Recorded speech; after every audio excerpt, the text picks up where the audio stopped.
Welcome to another edition of Believe in Giants. Bob Popper with two-time Super Bowl champion Carl Banks. Hey, baby, we're the last word. Tell a friend to tell a friend, Carl. We got a game tonight, Giants and Eagles. How fired up are you? I'm excited. I'm excited to watch this one because it's a win or go home second round. And man, this is going to be a game. And it's back to the old days now. There's no water in the hotel, and the old dirty tricks are back out. And I heard that Philly radio has. I guess I'm supposed to be. I bought a block of tickets, so they say I didn't. But I think it's a big blue travel. They gave the seat locations. It says Carl Banks is going to be there. Go say hello to him. So it's all good, man. This is what you get in playoff football in Philadelphia. All right, so let's recap this. At the Giants team hotel right now, there's no water pressure because there was a water main break. I can confirm to you that there is no water in my room. None. Okay, and so if there's no water in Carl Banks's room, I'm guessing there's no water in everybody's room because that's a hotel. So now the other thing is they got the big blue travel seat location, and they said that Carl Banks on Philadelphia radio is going to be sitting in the stands. Go give him a hello. Yeah, go give him a hello. And then so at the Xfinity Live, I guess this is where a lot of the Philly fans hang out, and it's literally right across from the stadium parking lot. And so I told Big Blue Travel I'll get there early and say hello to the fans. They're pissed. They want to boycott Xfinity Live, and then there's social media chatter like this fool thinks he's going to come up in there with some Giants fans. I was like, whoa, this is going to be fun. Damn. And you know what else I heard? I saw this report. The parking lot's open 4 hours before kickoff. Yeah. When they allow you to go in and tailgate. However, what a lot of Eagles fans did, which is resourceful, the Sixers and the Flyers are away. But the indoor lacrosse team has a game at 1:00. And what a bunch of Eagles fans did was buy tickets to the indoor lacrosse game so they can park without ever any intentions of going in. So they've been there since like 10 o'clock this morning already. Wow. Under the guise of going. So under the guise of going to the lacrosse game, they were able to set their tailgates up and get themselves like a 12-hour tailgate going. Interesting. Yeah, it's going to be fun, Bob. It's going to be fun. Wow. If you're a Giants fan and you're going, just you better be careful because they are going to be interesting. Lubed up. Yeah, when MetLife is an Airbnb, or used to be an Airbnb, they come 20,000 fans and sit in that stadium and never have to worry about a thing. And now they're just pulling out all the stops, man. It's so interesting. But hey, look, football's going to be played, and it's going to be a fun game, and we are just going to see just where this football team is. I do feel good about the Giants. All right, so what makes you feel good about them? I think their last game kind of gave them a preview or maybe a slow motion view of what the Eagles offense is without, it wasn't excessive running with Jalen Hurts. And that's a component that really changes the dynamic. So, yes, they can make it 11 on 11 if they decide to run him a lot, but just schematically, and they can say it kept it vanilla. That was a game they needed. They were trying to get the sack record, and they did not. And they had to play an entire game just to pull it out against Giants backup. So I think the Giants, from a matchup standpoint, are probably as healthy as they've been. I think they have an understanding of how they want to play them. Now, you may see more zone than man just so that you can keep Jalen Hurts in front of you. But I just think the way this offense is playing, and if they continue to play to their profile, and their profile, Bob, is not turning the football over, right? So if they can do that, if they can play to their profile, they'll have a chance in this game. Yeah, I mean, and look, in the last meeting when the Giants played all their backups, and Philly had to play all their starters for the whole game. Carl, we've seen Jalen Hurts in person. We've seen him during warmups. You can see that there was a difference in the velocity they had on the ball compared to when they played him the first time before he got hurt. They had a bye last week. So if you're a Philly fan and you're the Eagles organization, you're hoping that it's going to get better, or it's gotten better, and he's got a little bit more zip. But that's really the wild card in this game, because if he's closer to the zip that he had in the last meeting, as opposed to closer to the zip he had in the first meeting, that makes a big difference. And I would think that the Giants are going to try to get a lot of pressure on him, Carl, and get hits on him and force him to throw in uncomfortable positions to force him to see where that arm is at. Well, you don't want to have to find out, but you do want to pressure him. And the thing is, Bob, for the Giants defense, they cannot afford to allow Philadelphia to jump out on them early, like they did in MetLife, their first meeting. That's a big task to put on your offense to play comeback football. But if you keep it close and you play, like I say, you play your profile, they got a shot. But if Philadelphia jumps out early and they get that confidence going and they start to hit those big plays, it's going to be tough. Correct. And, last week, right, Minnesota goes down the field on the first series of the game and zip, zip, zip, they score a touchdown. But you knew going into that game, the Giants were going to get chances against the 31st ranked defense in the NFL. Yeah. And what did they do? They went 75 yards like that. This week, that defense, man, that defense is the real deal that they're going against. They got, what, 7 or 8 all pros or pro bowlers. A lot So of them. yeah, they're the real deal. I mean, everybody's got to be ready. It's not going to be as easy. And you're probably going to have to punt the ball a few times because they didn't punt against Minnesota. So yeah, I anticipate this being a tough game. And if it's a tough game, I'm going to favor the Giants. And it's because it's the Philadelphia Eagles game to lose.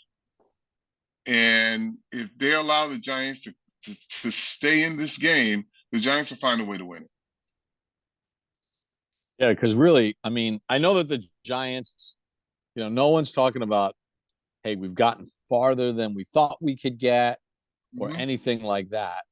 The mindset within this building and with this team as set forth by the head coach is, no, we're playing to win the games. Like there's no moral victories. There's no playing with house money.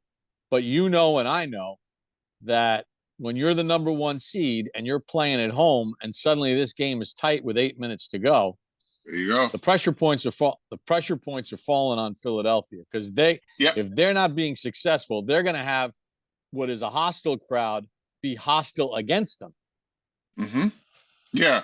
And so, again, and I'll say it again, because I know we got Philly people that listen too. This game is Philadelphia's to lose. The Giants are coming to win.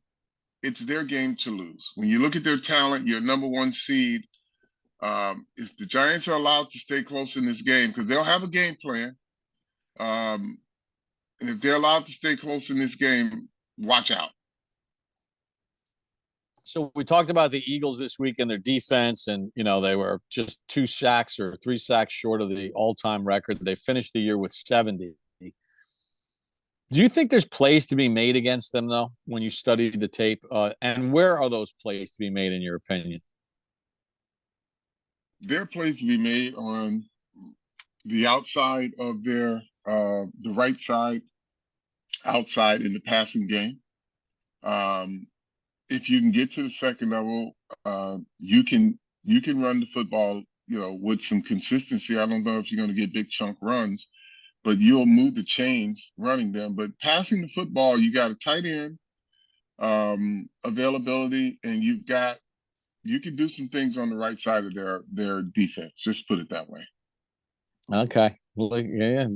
Well, we saw it in the first meeting. I mean, the protection was terrible, but Darius Slayton had himself open a whole bunch of times. Now, Daniel Yeah. could not get the ball to him because, you know, stuff was hitting the Uh-huh. fan, but that doesn't mean that the guy didn't win in what he was doing. And if you just get one more beat, suddenly you got But a see, chance to make a play that's that was a sack. right. That's the thing, though. When you're playing great defenses, it all looks good. What coulda, woulda, shoulda been, but it wasn't because they're complete. They're a complete defense. So a lot of things have to go well to get some of those plays. But I think there's some to be made. But you gotta. It's gonna take 11 men. Defensively, Carl, because you do a really great job on the Dable show of breaking it down with strategy and stuff. We know Hurts is going to be a wild card. He didn't run in the last meeting because he was protecting himself, rightfully so.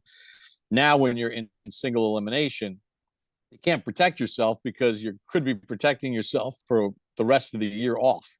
Yeah. But from their basic running game, what makes their running game so effective? And defensively, what does that giant front have to do to not let Miles Sanders and then eventually Boston Scott kind of get a momentum and get a rhythm? They're a really good inside zone team. What you have to do is your second level defenders, your linebackers, are gonna have to come up and set a wall. And that ball is probably gonna keep bouncing and bouncing, and then your outside guys have to set the edge. But your inside linebackers, because they are so effective with that zone read, and their guards are really good, you've got to get up there and take a player off of a double team and then set the wall. You got to be, as Paul Dottino would say, stout. You got to run downhill and play stout. Yeah. Paul Dottino got a quote on this podcast. I love it. And Jared Davis is a guy who can do that, but they put you in such a dilemma because you just can't be a one-dimensional player. You got to be able to react and play action. But to stop the run, the traditional runs, you've got to have linebackers that can set the wall. You can't play, 4 yards off and get blocked 10. Yeah, I watched that video that the Giants put out with Strahan, 24 hours and all this stuff, Our and way. pump our way and pumping everybody up. And then when they cut to some of the old stuff on that old hard turf at Veterans Mm-hmm. Stadium or even the old Giant Stadium and those hits and stuff like that, with you being down there and seeing the billboards and hearing the hysteria on sports talk radio and the water in the hotel's not working, coincidentally a water main break of some sort or whatever, as a former player, are your juices going a little bit just thinking about what Giants Eagles means? it's always something, the shenanigans, man. When we were at the Cherry Hill Inn back in New Jersey, we used to get late night phone calls, fire alarms, all kinds of stuff, man. This is some interesting stuff. It's very interesting. and the fun Um, and the funny part about it, and the fans are so into it. I'm not even saying that when these things happen that it's from the Eagles. I think they're so passionate down there. I think people take well, actions yeah, into they're their own Eagles hands. fans. They're Eagles fans. Yeah. The Eagles themselves are probably in a nice, cozy hotel and nothing happening to them, and they don't have time for the nefarious activities. But this city gets behind their team, and it's interesting. Yeah, you don't seem to be enjoying it one bit. No, the stories can go for years of what happens in this town when there's a big game. And this is a high stakes game. And this is how you know they're fucking nervous too. Is when these things happen. We came the first time the Giants came here, no incident. Came, went without incident, right? The Um, last 4 years, there's been no worries for them. yeah, it's been no worries. Now all of a sudden, it's let's take their water away, whatever. I'm like, geez, you guys are so insecure. What happened to like let it? It's just so funny. It's just funny. All right, so if you feel if the game gets dirty and gritty and tight and all that other stuff, Hmm. that's the Giants' best pathway to win because it's been their profile all season long. Yep. Any other things to get off your chest before we wrap up this last edition, the last word before the Giants and the Eagles tonight? Nah, tell a friend to tell a friend we got no water here, so bring bottled water if you want to brush your teeth. Or just go right to the stadium and deal with the indoor football league fans that are taking Yeah. parking spots and tailgating. Be safe is Yeah. what I would say. If you're brave enough to wear giant blue in the stands, better protect yourself. Put it that way. Especially if the Giants Yeah. get rolling in this game somehow. And Well, I'm enjoy the fired up. game, people. Yeah, enjoy it. And we'll be back next week to do a little recap of what transpired and hopefully the path continues on to an NFC championship game. All right, we'll see what happens. Tell a friend to Tell a tell a friend to friend. tell a friend. Believe in Giants.